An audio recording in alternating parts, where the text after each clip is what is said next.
आज तक रेडियो सुनता है सारा जहां। ज्ञान ध्यान।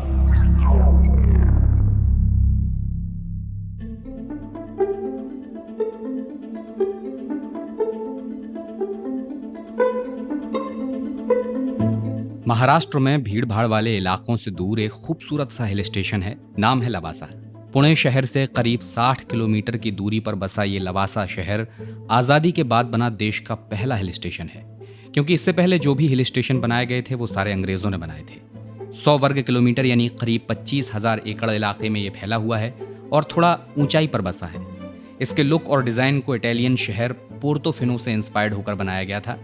इस हिल स्टेशन में तकरीबन 2 लाख लोगों के रहने की व्यवस्था थी, लेकिन फिलहाल 10,000 लोग ही रह रहे हैं। ऐसा इसलिए क्योंकि इस प्रोजेक्ट की नींव भले ही 2 दशक पहले रखी गई थी, पर यह अब तक अधूरा है। आखिर ऐसी क्या वजह थी जिसके कारण ये प्रोजेक्ट अभी तक सफल नहीं हो पाया, और ऐसा क्या हुआ कि इटालियन शहर से इंस्पायर्ड लवासा इतना खाली सा रह गया? तो आज के ज्ञान ध्यान में हम इसी पर बात करेंगे। मेरा नाम अमन गुप्ता है और आप सुन रहे हैं ज्ञान ध्यान। तो आज से 2 दशक पहले हिंदुस्तान कंस्ट्रक्शन कंपनी यानी HCC के चेयरमैन अजीत गुलाबचंद ने महाराष्ट्र में अपना एक ड्रीम प्रोजेक्ट लवासा सिटी बनाने का फैसला किया। लवासा सिटी में 5 सब टाउन्स बनाने की प्लानिंग थी। इनमें से हर टाउन की एक अपनी ही विशेषता होती। उस समय लवासा प्रोजेक्ट पूरे भारत में सुर्खियों पर था, क्योंकि ये उस समय का सबसे बड़ा प्रोजेक्ट था। बहुत सारे लोगों ने इस प्रोजेक्ट में अपने पैसे इन्वेस्ट किए, लेकिन ये प्रोजेक्ट अब तक पूरा नहीं हो पाया। लवासा प्रोजेक्ट के पूरे ना होने के पीछे एक छोटी सी कहानी है। UKSS.com की एक रिपोर्ट के मुताबिक साल 2008-9 तक लवासा सिटी में कुछ कॉलोनीज बनकर तैयार हो गई थीं, लेकिन 2010 में लवासा सिटी प्रोजेक्ट पर काले बादल मंडराने शुरू हो गए। मतलब इस प्रोजेक्ट पर आगे काम करना मुश्किल होता गया। अब चूंकि इस तरह के बड़े प्रोजेक्ट पर काम करने के लिए तमाम सारे नियमों का पालन करना होता है, बहुत सारे विभागों की अनुमति भी लेनी पड़ती है। लेकिन लवासा सिटी के लिए तब राज्य सरकार से तो अनुमति ली गई थी, लेकिन केंद्र सरकार से इसकी अनुमति नहीं ली गई। फिर क्या था? 25 नवंबर 2010 को union ministry of environment and forest ने लवासा कॉरपोरेशन लिमिटेड यानी LCL को स्टॉप वर्क ऑर्डर और एक नोटिस जारी कर दिया। और इसमें कारण दिया गया कि लवासा कॉरपोरेशन लिमिटेड केंद्रीय मंत्रालय से पर्यावरण से संबंधित मंजूरियां प्राप्त करने में विफल रहा है, और महाराष्ट्र सरकार के पर्यावरण विभाग से मंजूरी के आधार पर ही प्रोजेक्ट पर आगे काम बढ़ा रहा है।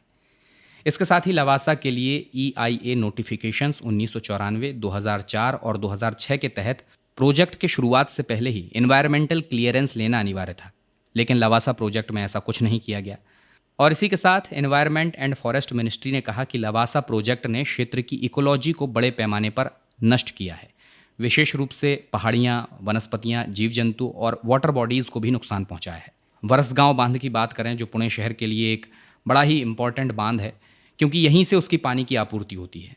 राज्य सरकार के जल संसाधन विभाग ने लवासा को एक बड़े पानी का कोटा इससे मंजूर किया। कहा जाता है ये पानी पुणे शहर की 1 महीने की उपयोगिता के बराबर था। उस वक्त ये दावा किया गया था कि वरसगांव बांध से पानी लवासा की ओर मोड़ दिया गया और इस वजह से पुणे शहर में पानी की समस्या होने लगी। इसके अलावा यह भी कहा गया कि लवासा सिटी में हिल डेवलपमेंट अथॉरिटी के नियमों का भी उल्लंघन किया गया। इसके अनुसार किसी भी हिल स्टेशन क्षेत्र में 3 मंजिल से ज़्यादा बिल्डिंग नहीं बन सकती, लेकिन लवासा सिटी में 2 मंजिला बढ़ाकर यानी करीब 5 मंजिल की बिल्डिंग भी बनाई गई थी। इस तरह से इस प्रोजेक्ट की मुश्किलें और भी बढ़ती चली गईं। इसके बाद union ministry of environment and forest ने एक कमेटी बनाई, दयाल कमेटी। इसमें 10 लोग थे और लवासा प्रोजेक्ट के पर्यावरणीय प्रभाव का आकलन करने के लिए इन लोगों को चुना गया। कमेटी ने सिफारिश की कि लवासा के प्रोजेक्ट की लागत का 5% पर्यावरणीय नुकसान के एवज में पर्यावरण संरक्षण कोष में दिया जाए। हालांकि कमेटी की ओर से 3 दिनों तक लगातार लवासा साइट का निरीक्षण करने के बाद उन्होंने ये घोषणा की कि लवासा प्रोजेक्ट में जंगलों का कोई विनाश नहीं हुआ है। कमेटी ने यह भी बताया कि प्रोजेक्ट की वजह से पुणे शहर में पानी की भी कोई कमी नहीं हुई। इसके बाद दयाल कमेटी ने मुख्य रूप से 2 मुद्दों पर लवासा को क्लीन चिट दे दी। एक तो वनों और पर्यावरणों पर प्रभाव, और दूसरा पुणे शहर की जल आपूर्ति पर जो प्रभाव हुआ उस पर। लेकिन इसके बाद भी लवासा प्रोजेक्ट अब तक अधूरा क्यों है? DNA इंडिया की एक रिपोर्ट के मुताबिक LCL यानी लवासा कॉरपोरेशन लिमिटेड का कहना था कि पर्यावरण मंत्रालय के नोटिस से उन्हें कर्ज चुकाना मुश्किल हो गया और इस वजह से यह प्रोजेक्ट अब तक अधर में लटका पड़ा है। हालांकि इन सब के बावजूद भी लवासा सिटी एक पर्यटन का केंद्र बनी हुई है। प्लांट सिटी होने की वजह से यहाँ आने वाले टूरिस्ट की सभी ज़रूरतों और लग्जरी का खास ख्याल रखा जाता है। चारों तरफ मौजूद हरियाली खूबसूरती के बीच टेमघर डैम और वरसगांव लेक इस शहर की खूबसूरती में चार चांद लगाते हैं। इसके साथ ही वे लोग जो थोड़ा एडवेंचर पसंद करते हैं वो भी इस हिल स्टेशन पर ट्रैकिंग कैंपिंग करने ज़रूर आते हैं। इस हिल स्टेशन की एक और ख़ास बात यह है कि यहाँ का मौसम साल भर सुहाना रहता है।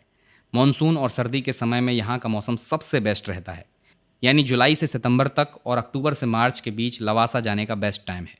वैसे भी आपको पुणे और मुंबई के लोग अक्सर वीकेंड पर यहाँ टहलते घूमते मिल जाएंगे। हालांकि देश के तमाम राज्यों में हिल स्टेशंस हैं, फिर लवासा खास क्यों है, ये बाकी हिल स्टेशंस से कितना अलग है, इस पर लवासा टूरिज्म के पीआरओ रविंद्र लोहोकरे क्या कहते हैं, सुनिए। कोविड सेकंड वेव के बाद 8-15 दिन में पर्यटन खुला होगा ऐसा लग रहा है। अगर वो होता है तो जो कुछ भी नॉर्म्स है, मतलब साफ सफाई, साफ सुथरे रहना, मास्क लगाना और वो सब जो कुछ भी गाइडलाइंस हमें गवर्नमेंट दे रही है, हेल्थ डिपार्टमेंट दे रहा है, उस सब का ख्याल रख के पर्यटन को वहाँ भी इजाजत होगी और आप वहाँ आ सकते हैं। और वो सब लेके ही आप आएंगे तो आपको नेचर के साथ बारिश में, विशेषतः बारिश में नेचर कैसा होता है, उसके रंग रूप कैसे होते हैं, वो हमें कितना सुकून देता है, वो आप खुद ही अनुभव कर सकते हैं। और कोविड अगर नहीं हो और आपको परमिशन मिलती है तो आप वहाँ आके नेचर के साथ वक्त बिता के, अच्छा सा खाना खा के, फैमिली के साथ आके टाइम स्पेंड करेंगे तो आपकी इम्यूनिटी बढ़ेगी, दिल खुश होगा और आपको पिछले साल 1.5 साल में जो आप घर में बैठे हो, बाहर जाने की इजाजत नहीं है या वहाँ जाने की भीड़ करने के लिए लॉकडाउन की वजह से, वो सब आप भूल जाएंगे, जल्दी भूल जाएंगे और आपका जो डे टू डे लाइफ है वो बहुत ही एनर्जेटिक से स्पेंड करने के लिए आप तैयार होंगे। ऐसा लवासा में आज माहौल है। तो लवासा पहुंचकर आपको महसूस होगा कि आप प्रकृति की गोद में हैं। लवासा में एक नहीं बल्कि कई सारे लेक शोर वाटर स्पोर्ट्स हैं। इसके अलावा यहाँ पर एक फेमस किला है, घनगढ़ का किला। मध्यकाल में बने इस किले को मराठा पेशवाओं और अंग्रेज़ों ने कई युद्धों के दौरान इस्तेमाल किया था। वहीं लवासा में एक टेमघर बांध भी है जहाँ से लोग ऊंची उठती लहरों का मज़ा लेते हैं। और इन सब के बीच यहाँ का दासवे व्यू पॉइंट, उसे नहीं भूला जा सकता। इस पॉइंट से आप पहाड़ियों की खूबसूरती, शानदार झीलें और नदियों को निहार सकते हैं। इसके साथ ही लवासा में देवकुंड वाटरफॉल है। ये वाटरफॉल करीब 20 फीट की ऊंचाई से गिरता है। यहाँ बच्चों के लिए इमेजिका थीम पार्क और तमाम तरह के आपको रिजॉर्ट्स और रेस्टोरेंट्स आसानी से मिल जाएंगे।